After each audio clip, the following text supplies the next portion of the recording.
do your boys know how much of a badass you are and appreciate that?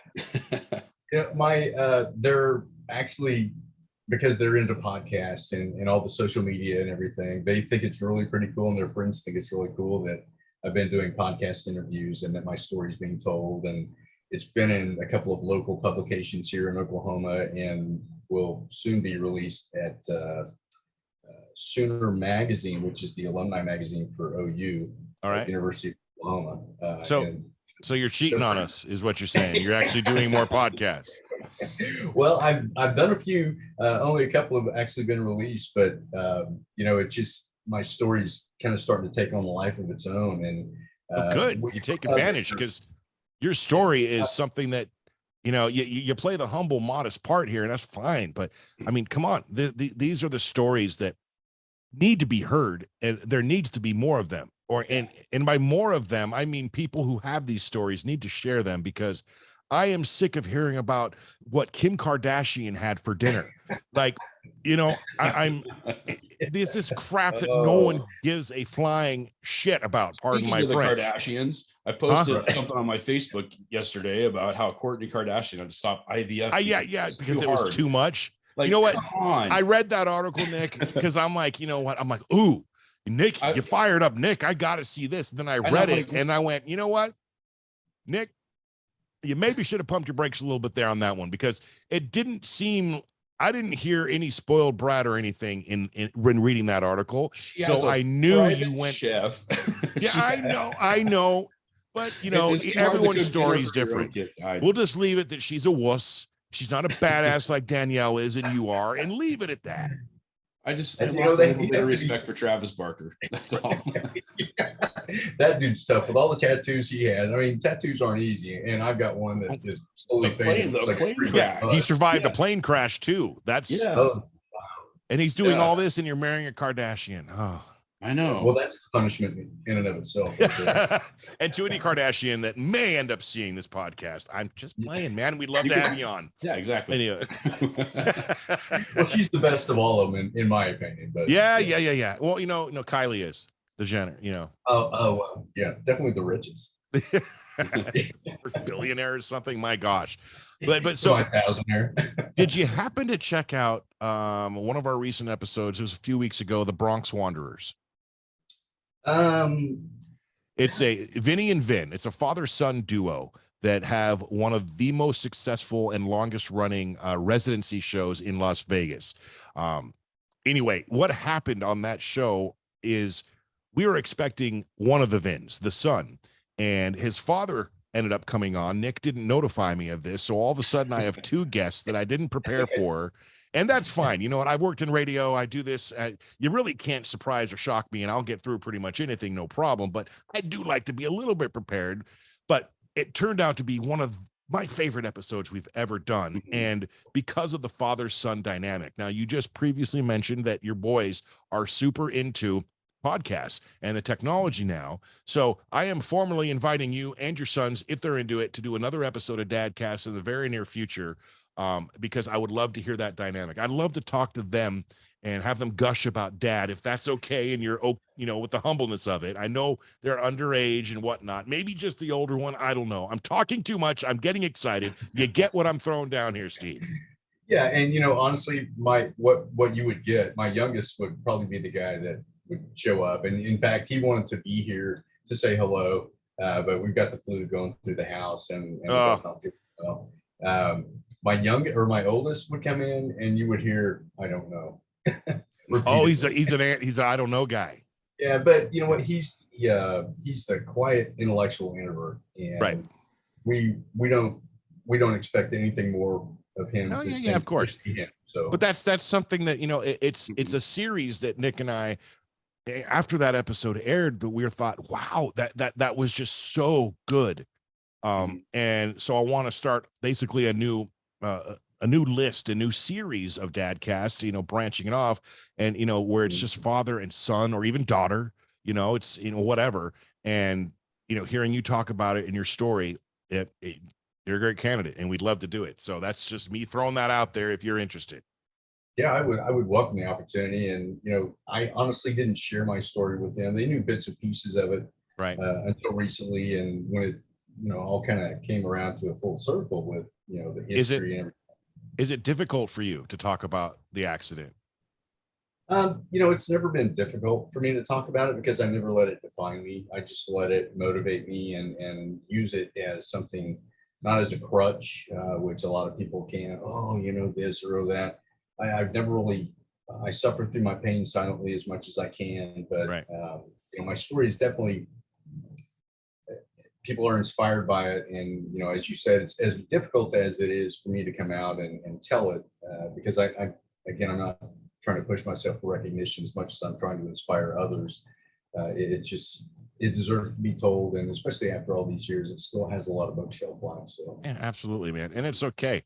If recognition comes along with inspiration, so be it. It's kind of what happened with this podcast. We did not start this to become rich or be famous or anything along those lines. I already took care of that. I work in radio in Medford, I'm just playing, but that was not the intention. The intention was to spread the word of the importance of the role of dad, and put in spotlight and emphasis on that, and hopefully, spread some kindness and some love and show how cool dads and being a dad is. But that's okay. I want to back it up. The reason I asked you that question bothers you is because I literally have a direct question about it. You mentioned the accident and how the barber chair, whatever. I still don't grasp that. Was the tree still standing and you were stuck upright in it? Did it fall on you and were you lying down? Details. Yeah, it basically shot out at me and Okay. pinned me to the ground. So it was all horizontal and I was laying on the ground. But one of the miracles of this is that, the way this thing hit me, I should have been paralyzed completely, or I should have been dead. And I should not have survived this by all accounts, especially when I was pinned in the tree for 2 hours before they were able to cut me out. But I had these old hiking boots, the old lug-soled hiking boots. Uh-huh. I had those on that day, and they bore the weight of the tree that prevented my legs and my feet from being crushed because it laid straight across my feet. There was a clear indentation in the shoes when they took them off. And, the funny thing was when I was in the ER, the first ER that I had to go to before they shipped me out back over to Tulsa, they tried to cut these hiking boots off. This is some pretty thick leather. And I'm like, there's no way you're cutting this stuff off. And they eventually tried cutting my jeans off. And I was like, hey, this is a $20 pair of jeans. And they're like, please, you got bigger issues to worry about. Yeah, so right. Went ahead and stuff. Yeah. What kind of tree was it? How big was this tree? It was anywhere between, by my recollection, 30 to about 36 inches across. It was a massive hackberry tree, very tall. And, in the middle of a wheat field in the middle of Wagner County, by all accounts, there should have been a helicopter to come and pick me up. But this was pre-helicopter. There were no cell phones or GPS to help the ambulance get there. It was all kind of like, trying to find a needle in a haystack, basically. All right. Shifting gears. Is Steve Lovelace a football fan? College. Absolutely. So Oklahoma's your team, I'm guessing? Yeah, that's my alma mater, so I got to go with my All right. Okay. All right. Okay. Well, I'm my pretty. neighbor is an OSU alumni, and we go back and forth. It's a nice friendly rivalry, in our neighborhood. I'm a USC fan, so I've got vested interest now. Yeah, no. Does that hurt? Was that sad when Lincoln Riley left? Was that difficult for Oklahoma fans? It was almost like a betrayal when Lincoln really. left. Yeah, because he just received a huge, massive rate. I mean, these guys are way overpaid. Yeah. Let's be honest. That money could be going to. I'm out here seeking donations. Nick needs donations, and these guys are getting multi-millions of dollars to coach football. Yeah. I've equity. How I've said it. There's something wrong with society when, and there's got to be a way to fix it. But when our teacher who is watching our children in 4th grade all day, every day, teaching, blood, sweat, tears, using their own money for supplies and making 40 grand a year to, and that's just my kid. There's like 34 more of them hanging out as well in the same class. And, Lincoln Riley, again, not your fault. I get it. If you ever see this podcast, we'd love to have you on. You're making 35 million. How about, You know, I mean, let's just take 5 million of that and throw it and divvy it up into 4 different counties in, you know, the state that you choose. Imagine the amount of difference that could make. One person, and you know, and that's a fundamental problem. But how do we fix it? We don't, because people do not turn on the TV on Saturday and Sunday to watch teachers teach. No, and my wife's a teacher, so you know, you hit a definite raw nerve with that one, and rightly so, because she's sorry, my dogs. That's a good boy. My golden doodle and my Australian shepherd. I do apologize. That's okay. You have a golden doodle. Oh, that is amazing. My lady would be absolutely love to meet your golden doodle. She's awesome. She's loud, but she's awesome. Wow. So, man, geez, we are just flying through. See, you know, it's a good guess when I look up at the clock and go, oh my gosh. Don't worry, we're not out of time yet. We're getting there, though. I am going to do something that I do not do too terribly often. I hope it doesn't put you on the spot, but I'm going to do it anyway, because if you watch the show, you know me and whatever. I'm going to flip the script. And Steve Lovelace, do you have any questions for Nick or myself? Yeah.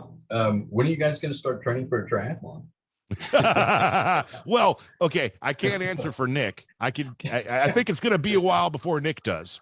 Yeah, it's gonna be a little bit. When you're ready, I'm your coach. I have no excuse. I have no excuse other than I have a few bad habits.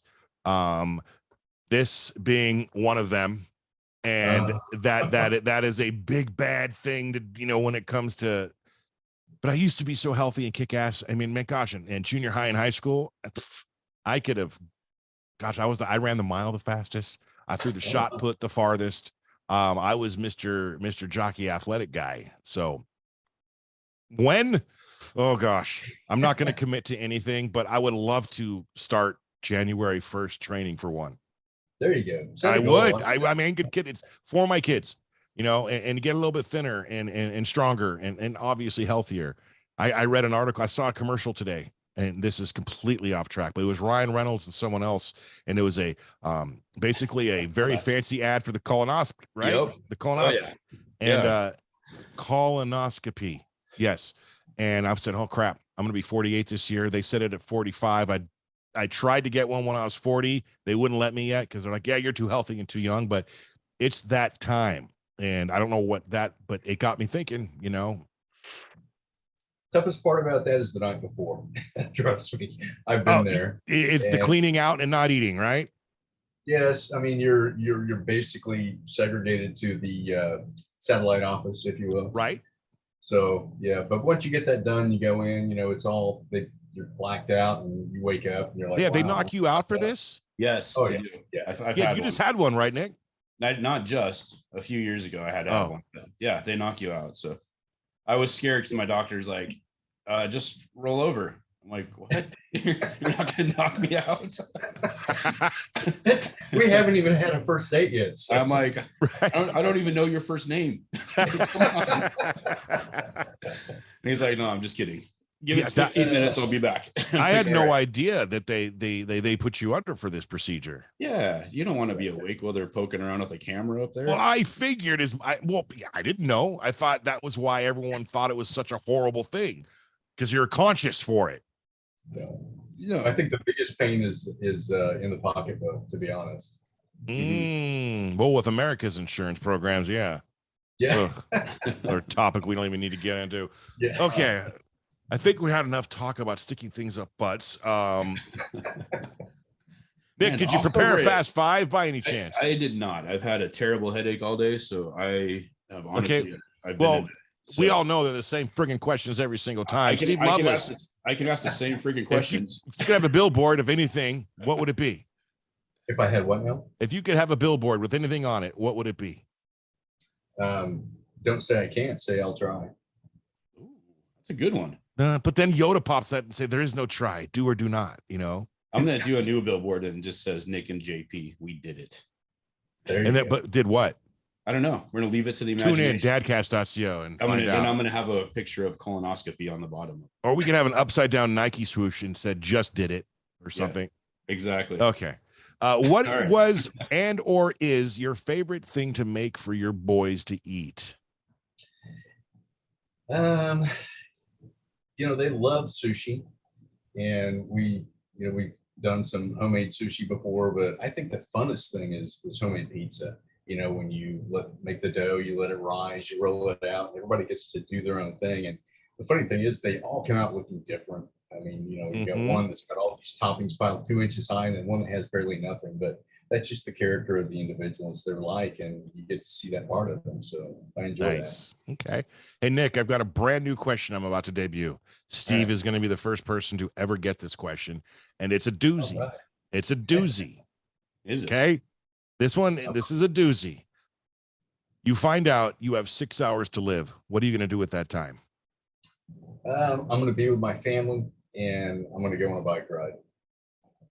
Family bike ride. Okay. Yeah. Hopefully If I those can 6 get hours do not include asteroids and the earth breaking apart, but yeah. Okay. Get it. Family. That's what's important. Because I'd figure out how to get a hold of Jessica Alba. Will Danielle allow it?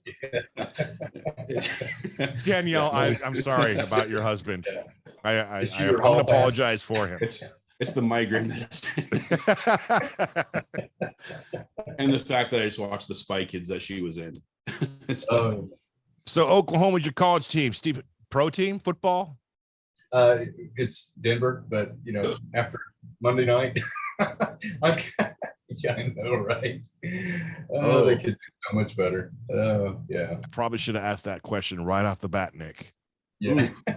Oh, Steve, we're gonna have problems. Yeah. Okay. We're gonna have problems. Oh no. Well, I was a Hey, huge at least man. That matters. So at least we're tied for last place right now. yeah.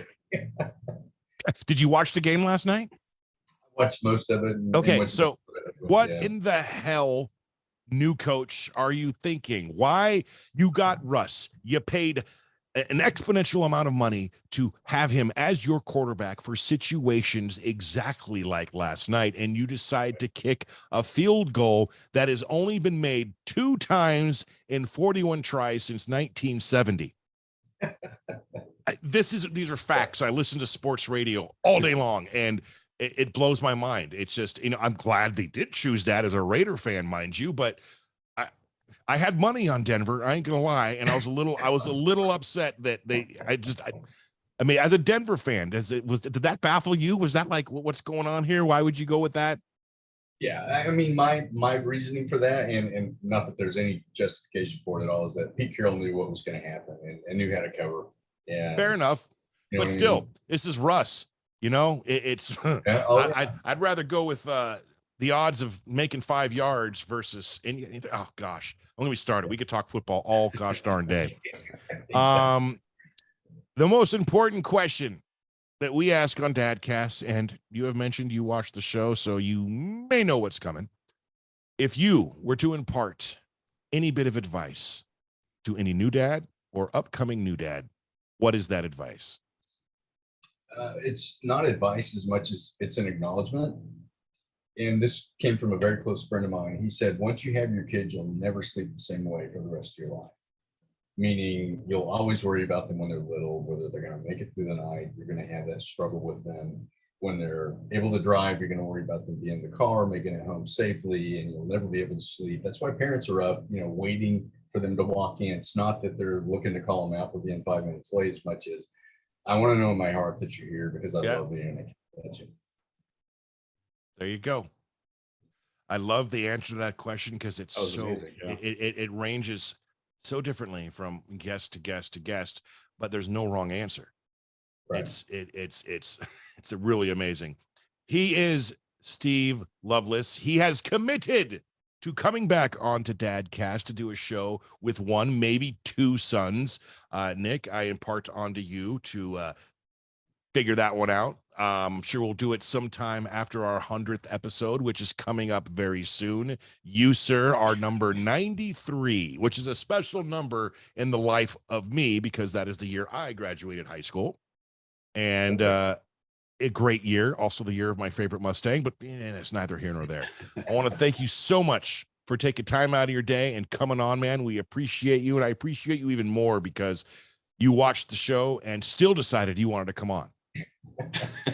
Hey, I appreciate it. And if I could say one last thing, You can say as many things as you would like, good sir. I'm an ambassador for USA Triathlon Foundation, and we're out there promoting the good benefits of triathlon. And if people look to support the organization, please look me up I'm on their website, and we are taking donations. It is tax deductible. It goes to a great cause to help kids, kids with disabilities, kids with intellectual disabilities, and even healthy adults that want to get into the sport, but financial aspect is a barrier to them. We do a lot of good things, and certainly hoping that we can change lives going forward. One more time, what is that address that they can find it on? It's USA Triathlon Foundation. All right, and we're going to post USA Triathlon Foundation. Is that the website? Yes. Okay, USA Triathlon Foundation. That is a lot of typing. That is going to be linked in the comments below. If you're listening on the audio, well, one more time, USA Triathlon Foundation. It's also hard to pronounce, Steve. Thank you so much for coming on Dadcast, man. You've been amazing, and we look forward to talking to you again in the future. Yeah, thank you guys, and good luck to you. I wish you all the blessings with your help. Thank you. We will. He will get better. He has to. And for everybody watching worldwide and listening, we appreciate you. We love you. Thank you so much for your support. Make sure you like us up, subscribe to the channel, and we'll see you on the very next episode. Have a great rest of your day, night, evening, morning, whenever it is you're watching it. See you later.